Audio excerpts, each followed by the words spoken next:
आप भाव का नियम। बेसिक क्लास में आप लोगों को बताया जाए कि हम किसी भी तत्व का इलेक्ट्रॉनिक विन्यास किस प्रकार करते हैं। बहुत बड़ी ने अपना नियम दिया था कि भाई क्या उन्होंने बताया था कि किसी तत्व को 2, 8, 8, 18, 18, 32, 32 उन्होंने अपना नियम दिया था। तो यहाँ पर सारे साइंटिस्टों ने मिल करके एक आप भाव का नियम दिया। आप भाव कोई किसी साइंटिस्ट का नाम नहीं है, ये जर्मन भाषा का शब्द है। इसका मतलब होता है व्यवस्थित करना, व्यवस्थित रूप है।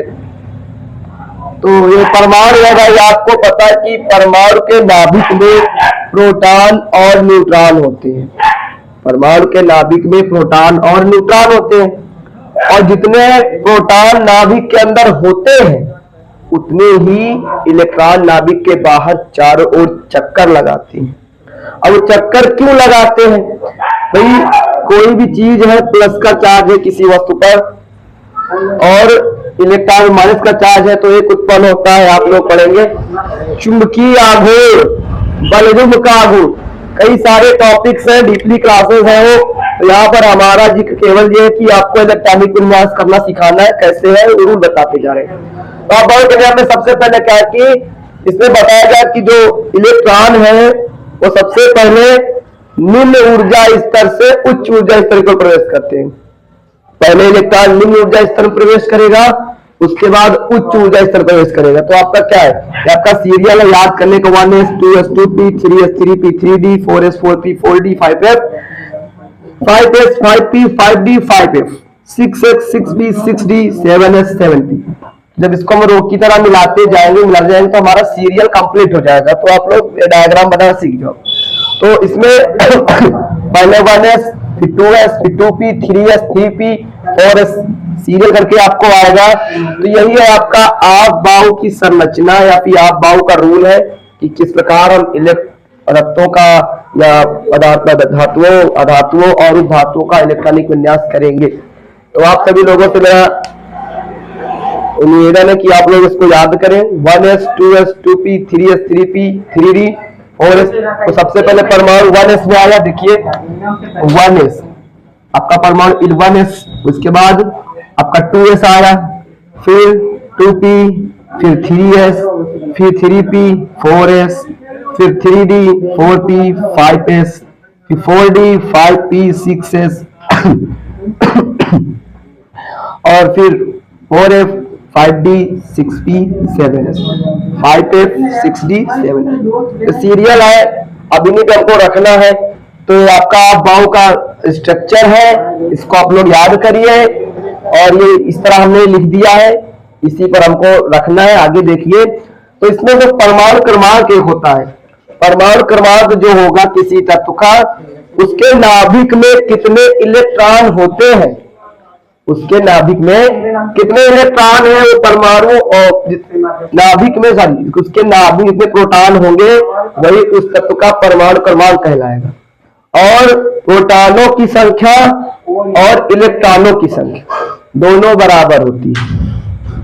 तो प्रोटॉन परमाणु की उदासीन अवस्था में बात कर रहे हैं हम कि परमाणु की जब उदासीन अवस्था होगी तो प्रोटॉन जितने होंगे उतने इलेक्ट्रॉन भी होंगे, और उस प्रोटॉन जो होंगे परमाणु के नाभिक के अंदर होंगे, इलेक्ट्रॉन उसके चारों चक्कर लगाते रहेंगे।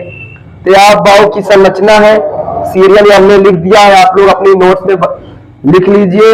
और जो भी दिक्कतें हो कमेंट के जरिए आप हमसे पूछ सकते हैं। कोई प्रॉब्लम हो, कोई क्वेश्चन हो, क्लास 9 से लेकर 12 तक, इंटरमीडिएट तक जो भी प्रॉब्लम हो, आप फिजिक्स केमिस्ट्री मैथ किसी भी सब्जेक्ट में आप हमसे कमेंट के जरिए पूछ सकते हैं।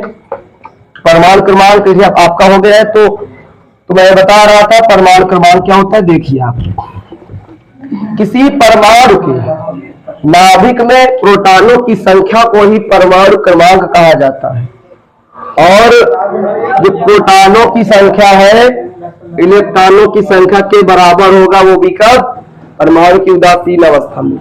लेकिन अगर जैसे तुमसे कहा जाए कि सोडियम है, और सोडियम का परमाणु क्रमांक 11 होता है और इसका परमाणु भार 23 होता है। मैंने बताया है कि आपका परमाणु क्रमांक जो होगा नीचे और परमाणु भार ऊपर लिखते हैं। तो Z जो होगा परमाणु क्रमांक के लिए होता है और A जो है परमाणु भार के लिए होता है।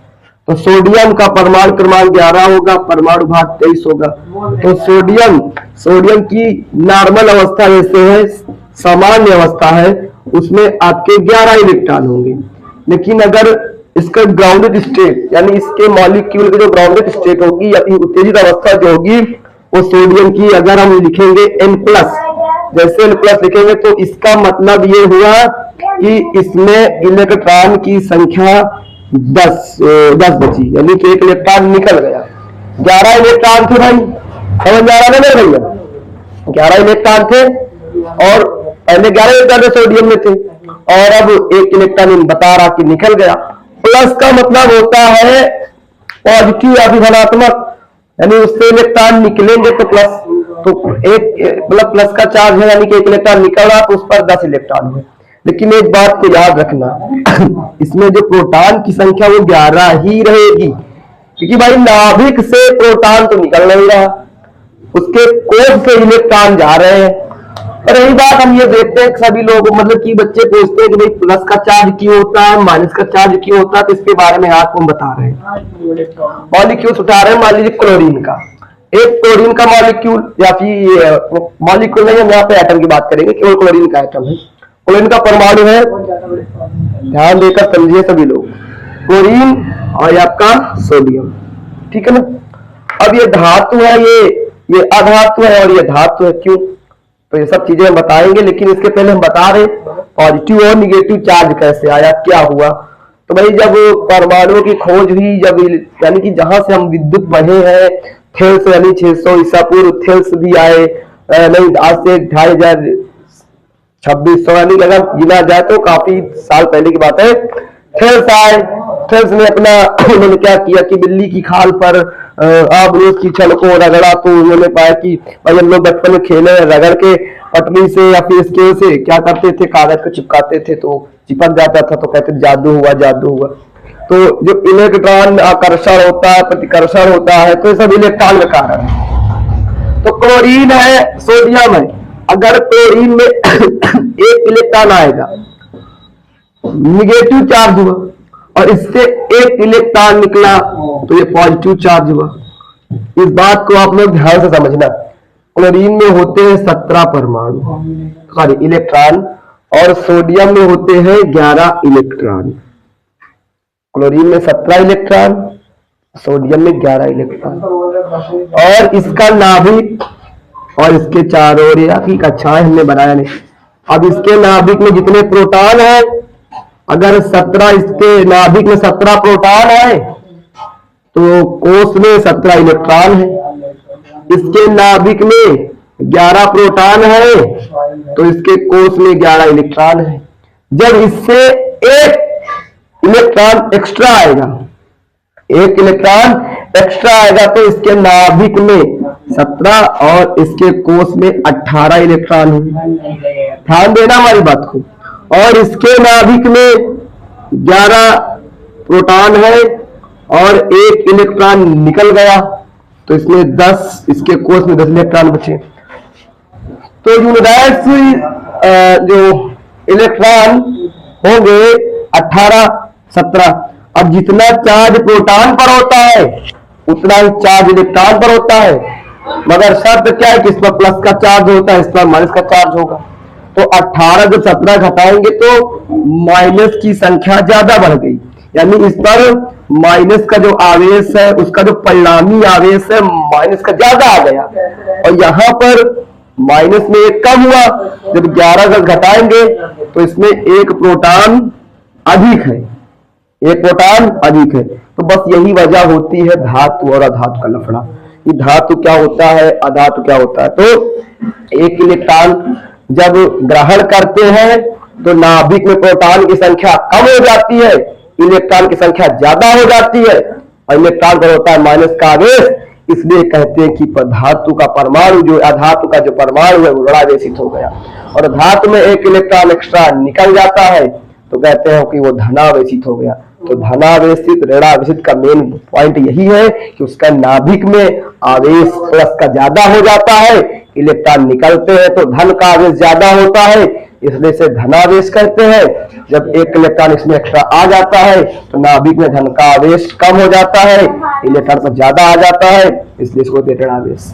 ये तो हमारा धनावेश ऋणावेश का बातें रही है। बस आप लोग हमसे जुड़े रहिए और मन लगाकर पढ़ाई कीजिए। कोई भी क्वेश्चन हो, कोई भी डाउट हो, कैसा भी सवाल हो, जो भी सवाल हो आप हमसे पूछ सकते हैं।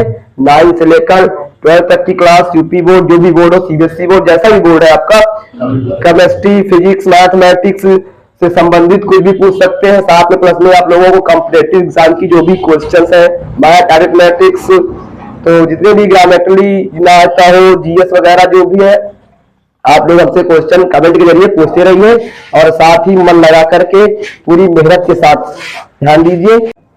अब इसके बाद आपको हम कुछ इलेक्ट्रॉनिक विन्यास समझाएंगे। कैल्शियम, जैसे कैल्शियम का जो परमाणु क्रमांक होगा, एटॉमिक नंबर होगा, वो कितना होता है भाई 20। तो इसका होगा सबसे पहले 1s2 2s2, जो मैंने सीरीज लिखाई है उसी को हमको वैल्यू रख देंगे। और सबसे पहली चीज है एस उपकोष में 2 इलेक्ट्रॉन, ये याद रखने वाली चीज है। एस उपकोष में 2 इलेक्ट्रॉन, पी उपकोष में 6 इलेक्ट्रॉन, डी उपकोष में 10 इलेक्ट्रॉन और एफ उपकोष में 14 इलेक्ट्रॉन होते हैं।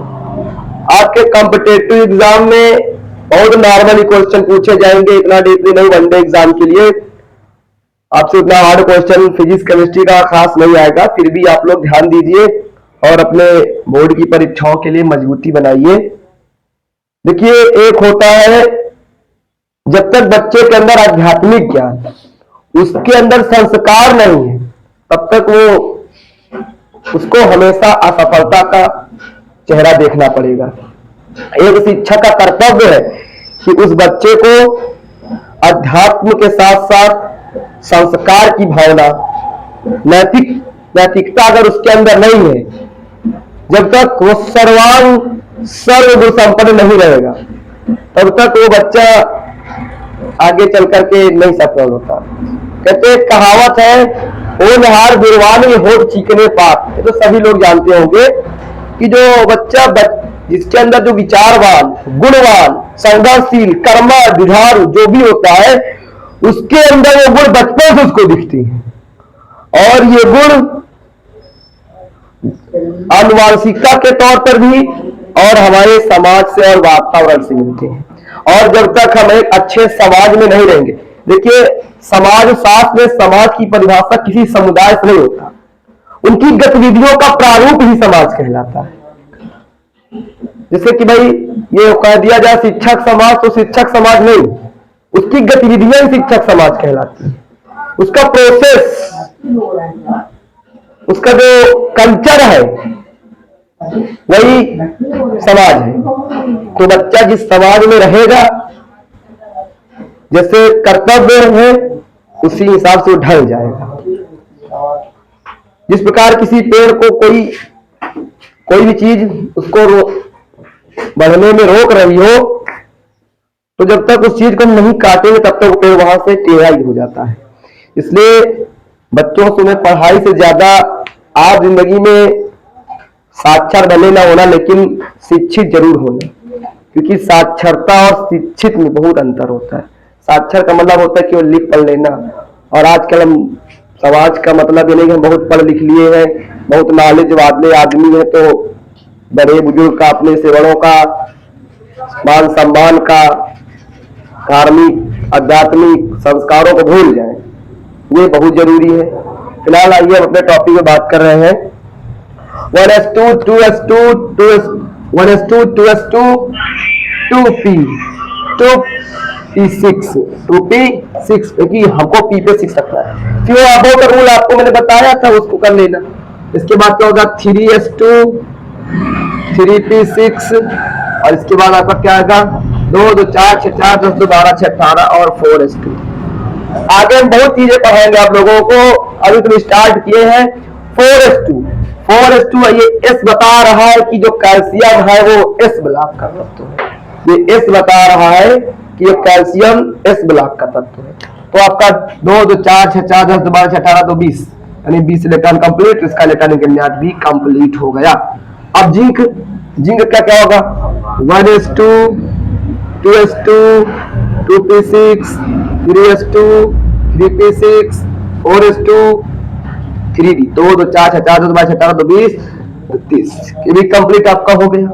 मैग्नीशियम का जब हम लेंगे 1s2 2s2 2p6 3s2, 2 2 4 6 4 10 12, ये बता रहा कि इस ब्लॉक का तत्व। निकिल का जब लेंगे हम भाई 28 होता है, 1s2 2s2 2p6 3s2 3p6 4s2 2 2 4 6 4 10 12 6 18 तो 20 और 20 8 28, इसका इलेक्ट्रॉनिक विन्यास है। अब इसमें एक अपवाद है, कॉपर अपवाद में आएगा आपका और क्रोमियम अपवाद में आएगा। कॉपर का 29 होता है, क्रोमियम का 24 होता है, सिल्वर आपका आएगा इसका 47 होता है, सोना आपका है इसका 79 यानी 79 होता है। तो ये सारी जो है ये अपवाद में आते हैं और इनके लिए कुछ है नहीं खास। यहाँ पे 2 इलेक्ट्रॉन है, जब इनका हम इलेक्ट्रॉनिक विन्यास करेंगे तो एक इस पर केवल एक इलेक्ट्रॉन रखेंगे और ये उसमें एक ऐड कर देंगे, बस ऐसे रूल्स है। तो इस तरह की वीडियो को देखने के लिए हमारे चैनल को सब्सक्राइब कीजिए और साथ ही साथ मेरा उद्देश्य ये नहीं कि मैं केवल पढ़ाऊं, मैं हर बच्चे से यही चाहता हूं कि जब तक उसके अंदर सर्वगुण संपन्न नहीं है बालक, तब तक वो शायद अपने मुकाम पर नहीं पहुंच पाएगा। मेरा जो अनुभव है, देखिए एक होता है अनुमान और एक होता है अनुभव। तो अनुमान मैं उतना नहीं कर सकता, लेकिन जिस सिचुएशन से, जिस कंडीशन के हिसाब से, जिन परिस्थितियों से व्यक्ति संघर्ष करता है अपनी जिंदगी में, उसको अनुभव होता रहता है। तो अनुभव के साथ मैंने यही देखा है, मैंने भी बहुत कुछ खोया है, बहुत कुछ पाया है जिंदगी में और भी अभी भी संघर्ष जारी है। तो मैं सभी अपने भाइयों बहनों दोस्तों से, अपने बच्चों से, सभी लोगों से यही कहता हूं कि सबसे पहली बड़ी बात होती है जिंदगी में, सबसे बड़ी बात जिंदगी में यही होती है कि जब तक बच्चा संस्कारी नहीं है, उसके अंदर नैतिकता की भावना नहीं है, तब तक बालक समाज का विकास नहीं होगा और उसकी क्रियाकलाप उसको अपनी सफलता दिलाएंगे। तो मैं यही बच्चों से कहता हूं कि सभी बच्चों से मेरा निवेदन है, कहते हैं ना कि you can never change your life based on your habit and habit change only discipline and discipline change your habit and habit change your life। इसलिए मैं ये कहता हूं कि आप अपनी आदतों को भी नहीं सुधार पाएंगे, क्योंकि जो एक बार आदत पड़ जाती है वो कभी छूटती नहीं है। तो अपना तरीका बदलिए, अपना तरीका बदलेंगे तो आपकी आदत बदलेगी और आपकी आदत आपको जरूर आपके शिखर तक पहुंचाएगी। अगर चमकना है तो जलना सीखिए। धन्यवाद।